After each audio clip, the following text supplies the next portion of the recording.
नमस्कार प्रिय दर्शकों, एक बार फिर आपका स्वागत है हमारे YouTube चैनल हिंदी सच कहानी में। प्रिय दर्शकों, आज की कहानी बहुत ही बढ़िया और प्रेरणादायक कहानी है। जो लोग इसे दिल से और पूरा देखेंगे उसके घर में कभी कलह उत्पन्न नहीं होगी। उसके घर में हमेशा माँ लक्ष्मी का आगमन रहेगा और सुख शांति बनी रहेगी। प्रिय दर्शकों, ये तो आपने बखूबी सुना होगा, जिस घर में रोज़ लड़ाई झगड़े होते हैं, रोज़ कलह उत्पन्न होती है, उस घर में बरकत नहीं होती है, माँ लक्ष्मी का आगमन नहीं होता है। जिस घर में सुख शांति होती है, उस घर में सुख समृद्धि की प्राप्त होती है और माँ लक्ष्मी का निवास सदा बना रहता है। ये कहानी हमारे जीवन में हमें प्रेरणा देगी।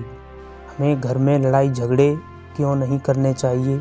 जिस घर में लड़ाई झगड़े होते हैं तो उनको किस तरीके से रोका जाए। प्रिय दर्शकों, घर में सुख शांति का होना बहुत ज़रूरी होता है, क्योंकि जहाँ सुख शांति होती है वहाँ लक्ष्मी निवास करती है। जहाँ कलह उत्पन्न होता है, लड़ाई झगड़े होते हैं, वहाँ लक्ष्मी निवास नहीं करती है, दुख दरिद्रता निवास करती है। इसलिए हो सके तो इस कहानी पर ज़रूर अमल करें और इस कहानी को पूरा सुनें। ये कहानी आपके जीवन में ढेर सारी प्रेरणा देगी। बहुत ही प्रेरणादायक कहानी है। शुरू करने से पहले जो लोग हमसे नए जुड़े हैं वो हमारे चैनल को सब्सक्राइब करें, बेल आइकन ऑन करें, ताकि हर वीडियो का नोटिफिकेशन सबसे पहले आपको मिले। प्रिय दर्शकों, हम रोज़ अपने चैनल में नई जानकारी लेकर हाजिर होते हैं। शुरू करते हैं प्रिय दर्शकों आज का ये प्यारा सा वीडियो।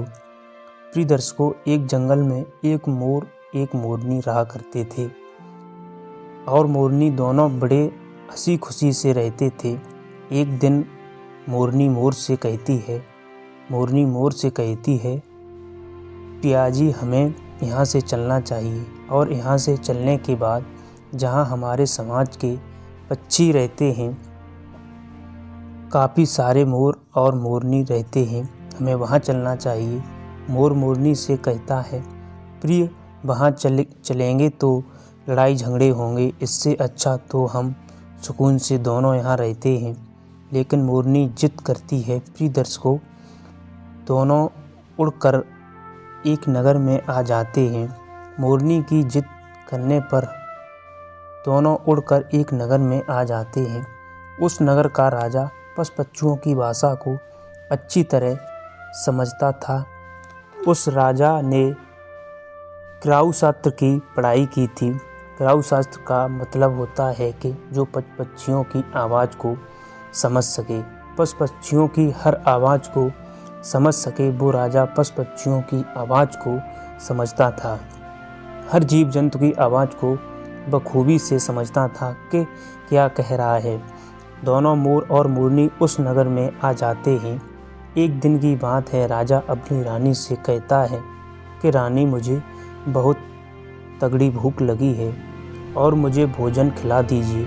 प्रिय दर्शकों, राजा की रानी 36 प्रकार के भोजन बनाने और भली में सजा के एक हाथ में पानी का लोटा, दूसरे हाथ में भोजन की थाली लेकर और राजा के समस्त आती है।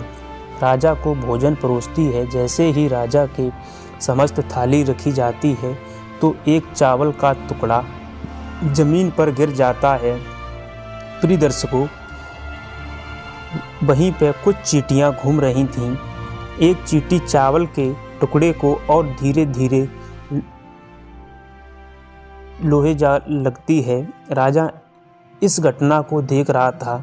उस चींटी के पास में तुरंत दूसरा बड़ा चींटा आ जाता है।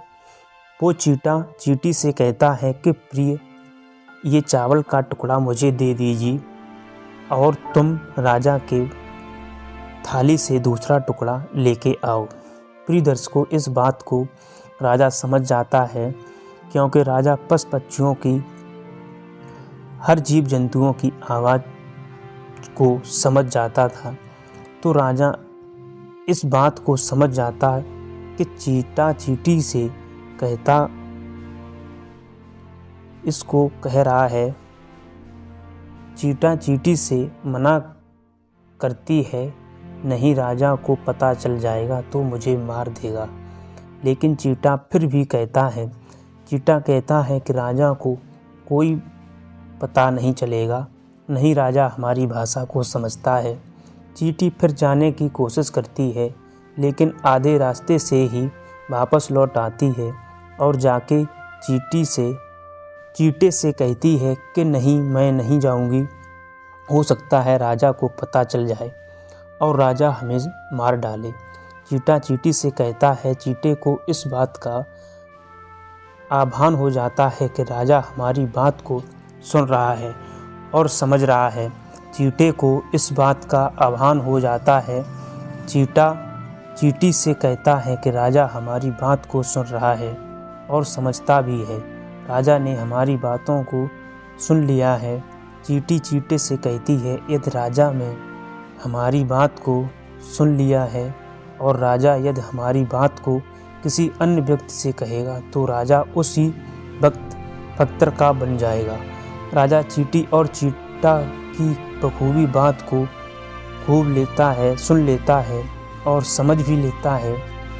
राजा इस बात को शुरू कर हंसने लगता है। राजा को हंसी आ जाती है। जैसे राजा को हंसी आती है, उधर राजा की रानी रसोई से बाहर कदम रखती है। जैसे रसोई से बाहर निकलती है तो राजा हंसता हुआ दिखाई देता है। रानी राजा को हंसता हुआ देखकर सोचने लगती है कि चाहे मुझसे कोई गलती हुई है, इसलिए राजा हंस रहे हैं। रानी राजा के पास में आ जाती और राजा से कहती है, महाराज क्या मुझसे कोई अपराध हुआ है, क्या मुझसे कोई गलती हुई है, इतनी ज़ोर से हंस रहे हो। राजा कहता है, नहीं ऐसी कोई बात नहीं है, बताए बगैर हंसी आ जाती है। प्रिय दर्शकों, रानी जिद करती है और कहती है, नहीं मुझे आपको बताना ही पड़ेगा कि आप किस बात पर हंस रहे हैं। राजा बार बार मना करता है क्योंकि राजा को पता था, राजा को ये मालूम था कि चीटी ने ये कहा है, यदि मैं चीटी वाली बात को किसी को बताऊंगा तो मैं पत्थर का बन जाऊंगा। इसलिए राजा रानी से बात नहीं बताना चाहता था। लेकिन रानी बार बार जिद करती है और कहती, आपको मुझे बताना ही पड़ेगा। यदि आप मुझे सच्चा प्रेम करते हैं, आप अपनी रानी मुझे समझते हैं तो आपको बताना ही पड़ेगा। अब राजा बड़ा धर्म संकट में पड़ जाता है। राजा बार बार मना करता है। यदि राजा रानी को बताता है तो पत्थर का हो जाएगा, यदि नहीं बताएंगे तो रानी का विश्वास खत्म हो जाएगा। प्रिय दर्शकों, रानी जिद करने लगती है, कहती है, त्रिया हट और बाल हट बहुत बड़ी होती है, दोनों हट से हमेशा बच के रहना चाहिए, जितना हो सके उसे संभाल कर रखना चाहिए। प्रिय दर्शकों, रानी त्रिया हट करती है।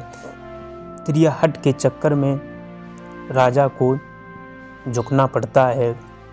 राजा कहता है, ठीक है, यदि मैं आपको बात बताऊं तो आपको पछताना पड़ेगा। रानी कहती है कि यदि आप तो मना कर रहे थे, यूँ ही कोई बात नहीं है, अभी आप कह रहे मुझे पछताना पड़ेगा, ज़रूर कोई बड़ी बात है। तो रानी भी ज़्यादा जिद करने लगती है। राजा कहता है, ठीक है, यदि आप नहीं करते हो, किसी जंगल में चलते हैं, वहाँ मैं आपको सुनाऊंगा। प्रिय दर्शकों, राजा रानी रथ में सवार होकर और जंगल की तरफ निकल जाते हैं। जैसे वह जंगल में घनघोर जंगल में पहुँच जाते हैं और राजा इस बात को शुरू करने लगता है और रानी को सुनाने लगता है। जैसे वो थोड़ी थोड़ी बात कहता गया, जैसे राजा थोड़ी थोड़ी बात रानी को सुनाने लगा, वैसे वैसे वो धीरे धीरे वो पत्थर का हो गया। जैसे राजा ने आधी बात रानी को सुनाई तो आधा पत्थर का हो गया। राजा फिर रानी से कहता है कि रानी, मैं धीरे धीरे पत्थर का बनता जा रहा हूँ, तुम बहुत पछताओगी। रानी कहती है कि राजा साहब, महाराज, थोड़ी सी बात बची है, उसको भी कह दो। प्रिय दर्शकों, राजा संपूर्ण बात कहता और राजा और फख्तर का हो जाता है। रानी के जिद के कारण राजा फख्तर का हो जाता है। रानी सर पकड़ के रोने लगती है। उस फख्तर को हिलाने की कोशिश करती है, मगर भारी भरकम फख्तर कैसे क्योंकि राजा बहुत भारी था। इस कहानी से हमें ये सीख मिलती है कि कभी भी तिरियाहट के चक्कर में नहीं पड़ें। जो लोग तिरियाहट के चक्कर में पड़ जाते हैं उनका पतन निश्चित होता है। जो लोग तिरियाहट के चक्कर में पड़ जाते हैं उनका पतन निश्चित ही हो जाता है। इसलिए कभी भी तिरियाहट के चक्कर में ना पड़ें। हम उम्मीद करते हैं ये कहानी आपको ज़रूर पसंद आई होगी। जी नमस्कार, धन्यवाद।